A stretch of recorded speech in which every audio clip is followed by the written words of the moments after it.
Bonjour, je suis Marc Sivigny, un des cofondateurs de la coopérative Adirondack avec mon copain André Gamache. On a eu l'idée de la coopérative en septembre 1998. Ce qu'on voulait, c'était créer une entreprise pour les gens qui vivent avec une déficience intellectuelle. Parce que dans différents milieux de travail, lorsqu'il y avait un arrêt de travail, c'était souvent eux autres qui sortaient. Fait qu'on s'est dit qu'il faut créer de quoi pour eux autres, pour les gens qui sont loin du marché régulier du travail et qui n'avaient pas de service de travail dans leur communauté. Puis on a trouvé la formule coopérative parce que ça leur appartiendrait.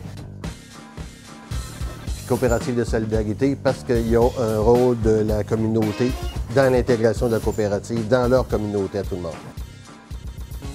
Puis pourquoi dans un milieu qui renferme beaucoup de travailleurs et qui ne sont pas intégrés dans différentes usines, ce qu'on voulait, c'est qu'ils aient la chance de pouvoir faire une tâche de travail, apprendre une tâche de travail, développer, augmenter leur potentiel, puis à l'intérieur des murs de Adirondack, ils peuvent le faire.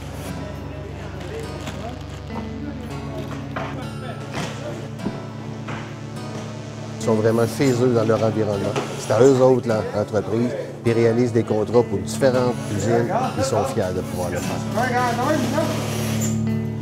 Il y a même plusieurs travailleurs qui comprennent le principe de la coopérative. Ils savent que la coopérative leur appartient aux autres. Fait que là, ils vont, même qu'il y en a qui vont se défoncer, qui vont aller au bout de leur potentiel et qui vont développer autres compétences parce qu'ils savent que c'est à eux autres. Puis s'ils ne font pas un travail de qualité, la compagnie ne nous laissera pas le contrat.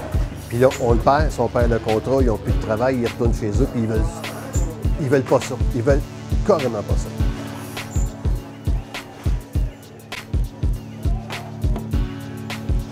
Ça travaille bien, ça travaille fort, ça travaille continuellement. Même que d'ailleurs, là, on vit un heureux problème. Les gens ont développé leur potentiel au travail, que là, ça prend plus de contrats pour occuper les 6 heures de travail pendant la journée. Ça, c'est un heureux défi et un heureux problème. C'est une très bonne chose parce qu'on voit que les gens ont progressé énormément. Il n'y a pas de surévaluation, il n'y a pas de surencadrement. Les gens sont poussés à atteindre le maximum de leur potentiel. Les responsables de table, ça les a valorisés énormément d'avoir un rôle de petit contremaître, si tu veux. 4 personnalités, toujours là au fond. Également, nous avons les services de Francine Fréchette, qui est professeure de la commission scolaire, et elle donne différents services aux travailleurs, et je la laisse vous expliquer ce qu'elle fait avec eux ici.